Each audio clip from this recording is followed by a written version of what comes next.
आज देश की बागडोर एक ऐसे इंसान के हाथ में है जो अपनी पत्नी की जिम्मेवारी ना उठाया हो, वो देश की जिम्मेवारी उठाएगा।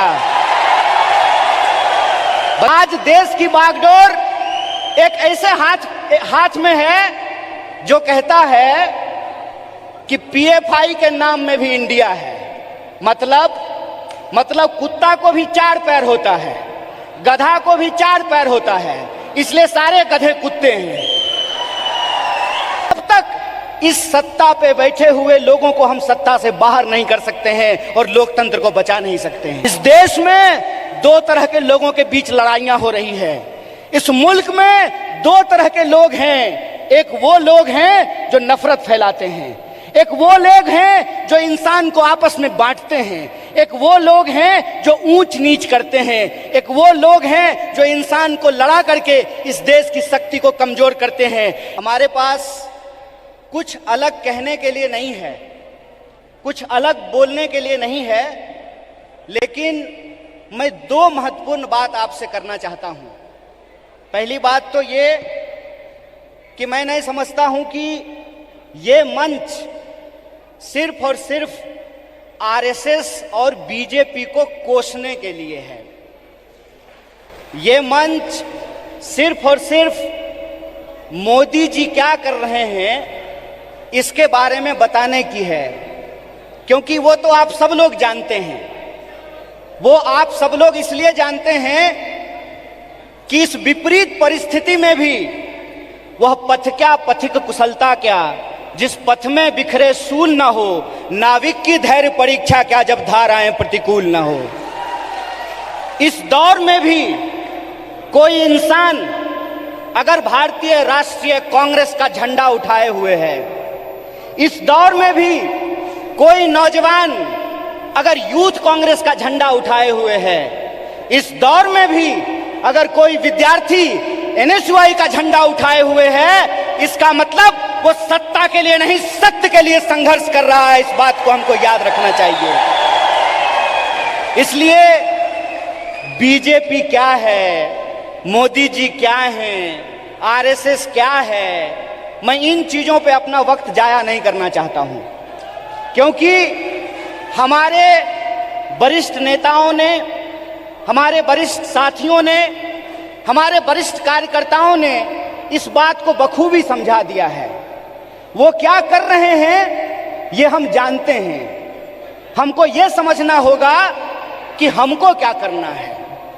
आज जब हम इस कार्यक्रम में शामिल हो रहे हैं, जिस कार्यक्रम का नाम है बेहतर भारत की बुनियाद, तो हमारा फोकस इस बात पे होना चाहिए कि यूथ कांग्रेस का कार्यकर्ता होने के नाते, भारतीय राष्ट्रीय कांग्रेस का कार्यकर्ता होने के नाते, एनएसयूआई का कार्यकर्ता होने के नाते, सेवा दल का कार्यकर्ता होने के नाते, महिला कांग्रेस का कार्यकर्ता होने के नाते, इंटक का कांग्रेस कार्यकर्ता होने के नाते, किसान सभा का कार्यकर्ता होने के नाते हम इस देश की बुनियाद के लिए क्या करना चाहते हैं। इसीलिए आपको अपनी जिम्मेवारी समझनी पड़ेगी। कितना गंभीर दायित्व आपके कंधे पे है, इस बात को आपको समझना पड़ेगा। आज देश की बागडोर पंडित जवाहरलाल नेहरू के हाथ में नहीं है कि जिन्होंने किताब लिखी थी डिस्कवरी ऑफ इंडिया। आज देश की बागडोर डॉक्टर बाबा साहब भीमराव अंबेडकर के हाथ में नहीं है, जो विदेश पढ़ करके आए थे और इस देश की ड्राफ्टिंग कमेटी में कॉन्स्टिट्यूशन को लिखने का काम किया, बनाने का काम किया। आज देश की बागडोर 23 साल की उम्र में हंसते हंसते फांसी के फंदे पे झूल जाने वाले शहीद आजम भगत सिंह के हाथ में नहीं है। आज देश की बागडोर एक ऐसे इंसान के हाथ में है जो अपनी पत्नी की जिम्मेवारी ना उठाया हो, वो देश की जिम्मेवारी उठाएगा। बताइए, आज देश की बागडोर एक ऐसे हाथ में है जो कहता है कि पीएफआई के नाम में भी इंडिया है। मतलब कुत्ता को भी 4 पैर होता है, गधा को भी 4 पैर होता है, इसलिए सारे गधे कुत्ते हैं। अगर ये रीजनिंग मैं लगाऊं जो रीजनिंग इस देश के प्रधानमंत्री ने लगाया है, तो मैं ये कह सकता हूं ना कि प्रधानमंत्री जी को भी 2 आंख है और गधा को भी 2 आंख होता है। बोलिए, मैं ये बात क्यों कह रहा हूं? मेरा कोई मकसद नहीं है कि मैं भाजपा, मोदी और आरएसएस की चर्चा करूं। मैं सिर्फ आपको बता रहा हूं कि कितनी गंभीर परिस्थिति में आज हम खड़े हैं। इतनी गंभीर परिस्थिति में खड़े हैं कि संस्थाओं को तो छोड़ दीजिए, व्यक्तियों को भी बोलने का अधिकार नहीं है। इसीलिए जब आज आप यूथ कांग्रेस का झंडा अपने हाथ में उठाए हुए हैं, जब आप कहते हैं यूथ कांग्रेस जिंदाबाद, इसका क्या मतलब है? इसका मतलब यह है कि जिस देश की 55% आबादी नौजवान हो, जिस देश में दुनिया का हर 5वां युवक भारतीय हो, जिस देश में 45 साल में सबसे ज्यादा बेरोजगारी हो, और जिस देश में जिस दिन कारगिल विजय दिवस मनाया जा रहा था, उससे ठीक कुछ दिन पहले कारगिल में लड़ने वाले शहीदों के परिवार के साथ कैसी नग्नता की गई है, ये वीडियो आप लोगों ने देखा है। इसीलिए आप अपनी जिम्मेवारी को समझिए। आप इस गंभीर समय में जो आपकी भूमिका है उसको आपको समझने पड़ेगी। और मेरा मानना बिल्कुल साफ है, जैसे बिना विचार की कोई राजनीति नहीं होती है, उसी तरह से बिना नौजवान के, बिना विद्यार्थी के कोई पार्टी सत्ता में नहीं आ सकती है। इस बात को याद रखिएगा। अगर आप चाहते हैं कि इस देश में सत्य का शासन हो और सत्ता पे बैठे हुए लोगों का जो अहंकार है, उस अहंकार को चकनाचूर किया जाए, जिस लोकतंत्र की बुनियाद पर, जिस जमहूरियत के दम पर आज उनको कुर्सी पे बिठाई गई है, अगर आप उनको नीचे उतारना चाहते हैं तो इस बात को आपको समझना पड़ेगा कि इस देश के नौजवानों और विद्यार्थियों को सबसे बड़ी भूमिका निभानी पड़ेगी। अगर भारतीय राष्ट्रीय कांग्रेस शरीर है तो एनएसवाई और यूथ कांग्रेस को दोनों हाथ बनना पड़ेगा। यह बात हम लोगों को समझना होगा। जब तक इस देश का फर्स्ट टाइम वोटर, जिसके मैसेज में, जिसके स्नैपचैट पे, जिसके इंस्टाग्राम में, जिसके व्हाट्सएप पे झूठ परोस करके, मिस इन्फॉर्मेशन परोस करके उनको गुमराह किया गया है, जब तक उनके सामने हम सच्चाई लेकर के नहीं जाएंगे, जब तक हम घर घर नहीं पहुंचेंगे, जब तक हम स्कूल स्कूल नहीं पहुंचेंगे, विश्वविद्यालय विश्वविद्यालय नहीं पहुंचेंगे, तब तक इस सत्ता पे बैठे हुए लोगों को हम सत्ता से बाहर नहीं कर सकते हैं और लोकतंत्र को बचा नहीं सकते हैं। जो सवाल है यहां पर कि भारत का बुनियाद क्या है? भारत का बुनियाद है इंडिया। यह बात हम लोगों को समझना पड़ेगा। भारत का बुनियाद है इंडिया, और वो जो इंडिया है, वो इंडिया एक सोच है, और वो सोच को हमको एक एक कार्यकर्ता को अपने व्यवहार में लेकर के आना पड़ेगा। अगर हम महात्मा गांधी का उदाहरण आपके सामने रखें तो किस तरह का एग्जाम्पल हमको देखने का मिलता है। गांधी जी ऐसे नहीं थे कि बुनियाद भारत के कार्यक्रम में आए हैं, कर्नाटक में सरकार भी है तो थोड़ा फोटो वोटो खिंचा करके चल देंगे, ऐसे नहीं होगा। ये मैं आपकी आलोचना नहीं कर रहा हूं, ये मैं अपनी आलोचना कर रहा हूं। गांधीवादी तरीका यह है कि चंपारण में जब किसान लड़ रहे थे तो गांधी जी शहर छोड़ करके चंपारण चले गए, वहीं आश्रम बना दिया, महीनों तक लड़ते रहे और अंग्रेजों को धूल चटा दिया। ये गांधीवादी तरीका है। 100 समस्याएं होंगी, 100 समस्याएं होंगी, 1000 समस्याएं होंगी। बतौर फ्रंटल ऑर्गेनाइजेशन मैं बार बार कह रहा हूं, भारतीय राष्ट्रीय कांग्रेस तभी मजबूत हो सकता है जब यूथ कांग्रेस और एनएसवाई मजबूत होगा। इस बात का संकल्प हमको लेना पड़ेगा। और वो मजबूती कैसे होगी? वो मजबूती ऐसे होगी, गांधीवादी तरीके से होगी कि हम एक समस्या को उठाएंगे, लगातार आंदोलन करेंगे, और जब तक सरकार और प्रशासन को झुका ना दें, अपने आंदोलन को वापस नहीं लेंगे। ये तरीका हमको अपनाना पड़ेगा। और एक बात याद रखिएगा, जब आप आंदोलन जीतते हैं, जब आप संघर्ष को जीतते हैं, तो टिकट का सवाल अपने आप सॉल्व हो जाता है। यह बात मैं इसलिए कह रहा हूं कि शायद लोगों को इस देश के इतिहास को दोबारा जाकर के देखने की जरूरत है। क्यों? क्योंकि हम उस पार्टी से हैं जिस पार्टी ने इस देश को आजादी दिलाई है। अभी एक कलाकार ने आजादी की बात की, हाथों की आजादी की बात की, देश की आजादी की बात की, तो एक एक भारतीय राष्ट्रीय कांग्रेस के कार्यकर्ता को गर्व से यह बात कहनी चाहिए कि हम वो लोग हैं जो इस देश को आजादी दिलाए हैं और आजाद देश में आजादी को बचाएंगे भी। इस बात को हमको याद रखना है। और अगर हमने इसका संकल्प लिया है तो मैं एक उदाहरण आप लोगों को देना चाहता हूं, खास करके जो हमारी महिलाएं यहां पे बैठी हुई हैं। जब कांग्रेस पार्टी हार गई थी श्रीमती गांधी के नेतृत्व में, तो उस वक्त लोगों ने कहा था कि कांग्रेस समाप्त हो गया है।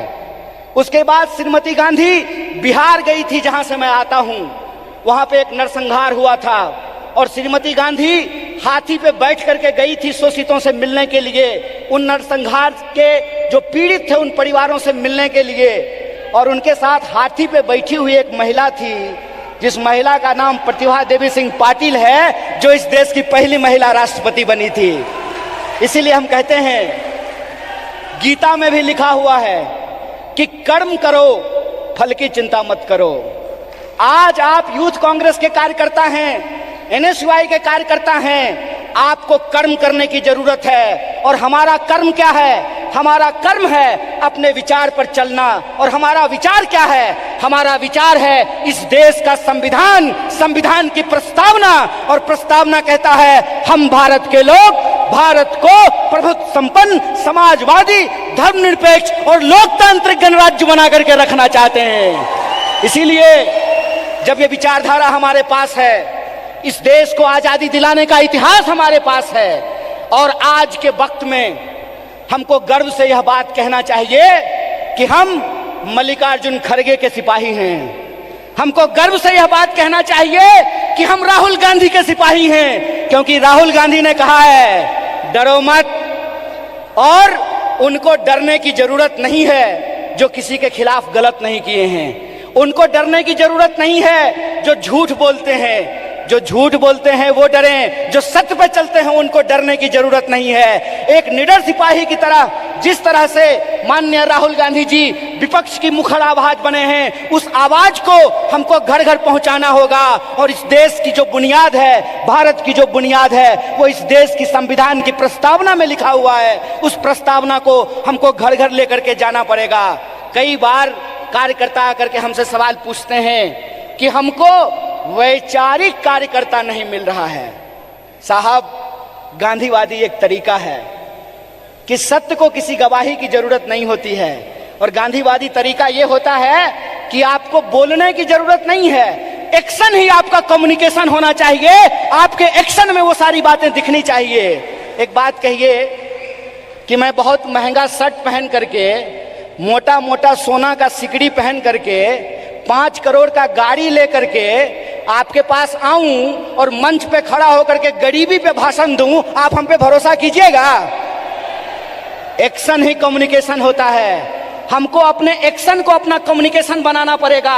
और हमारा कम्युनिकेशन बिल्कुल साफ है। हमारा कम्युनिकेशन बिल्कुल साफ है कि यह देश सबका था, सबका है और सबका रहेगा। यह हमारा संकल्प है। हमारा संकल्प है कि इस देश में पैदा होने वाला कोई भी व्यक्ति, चाहे उसकी जाति कुछ भी हो, इस देश में पैदा होने वाला कोई भी इंसान, चाहे उसका लिंग कुछ भी हो, इस देश में पैदा होने वाला कोई भी मनुष्य, चाहे उसका धर्म कुछ भी हो, वो इस देश का नागरिक है। और नागरिक होने का मतलब होता है कि राजा का बेटा राजा नहीं बनेगा।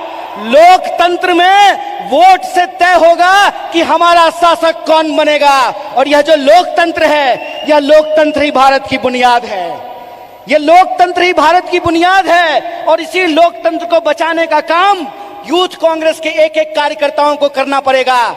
हम जो झंडा अपने कंधे पे लिए हैं, यह झंडा सिर्फ एमपी एमएलए बनने के लिए नहीं है, यह झंडा इस देश की आजादी को बचाने के लिए। इस बात को याद रखिएगा। इस देश में दो तरह के लोगों के बीच लड़ाइयां हो रही है। इस मुल्क में दो तरह के लोग हैं। एक वो लोग हैं जो नफरत फैलाते हैं, एक वो लोग हैं जो इंसान को आपस में बांटते हैं, एक वो लोग हैं जो ऊंच नीच करते हैं, एक वो लोग हैं जो इंसान को लड़ा करके इस देश की शक्ति को कमजोर करते हैं। एक हम वो लोग हैं जो नफरत के खिलाफ हमको मोहब्बत की आवाज को बुलंद करना पड़ेगा। और आखिरी बात अपनी बोल करके खत्म करूंगा। जब साहब गा रहे थे तो इनकलाब की बात कर रहे थे, लेकिन हमारे कुछ कार्यकर्ता उसको मोहब्बत की तरह ले रहे थे। तो आखिरी बात बोल करके खत्म करूंगा कि जो नौजवान इश्क नहीं करता वो इनकलाब भी नहीं कर सकता है। जो इंसान मोहब्बत नहीं कर सकता वो परिवर्तन भी नहीं कर सकता है। हम इश्क करेंगे, नफरत को हराएंगे, संविधान की आवाज को बुलंद करके इनकलाब लेकर के आएंगे और हम उस रास्ते पे चलेंगे जिस रास्ते पे महात्मा गांधी ने चला और एकता का संदेश दिया। हम उस रास्ते पे चलेंगे जिस पर पंडित जवाहरलाल नेहरू ने चला और साहस का परिचय दिया। हम उस रास्ते पर चलेंगे जिस पर डॉक्टर बाबा साहब भीमराव अंबेडकर चले और समानता का बात किया। हम भगत सिंह के वासी हैं, हम भगत सिंह के वासिंदे हैं, हम भगत सिंह के वारिस हैं। हमको भगत सिंह के सपनों का देश बनाना है, गांधी के रास्ते पे चलना है और अंबेडकर के विचारों को आगे लेकर के जाना है। इसी आशा और विश्वास के साथ कि भारत की बुनियाद इंडिया में है और इंडिया की जो शक्ति है उसको हमको जोड़ना है। एक मिल्लत टाइम्स को आपकी जरूरत है, हमारी आप माली मदद करें।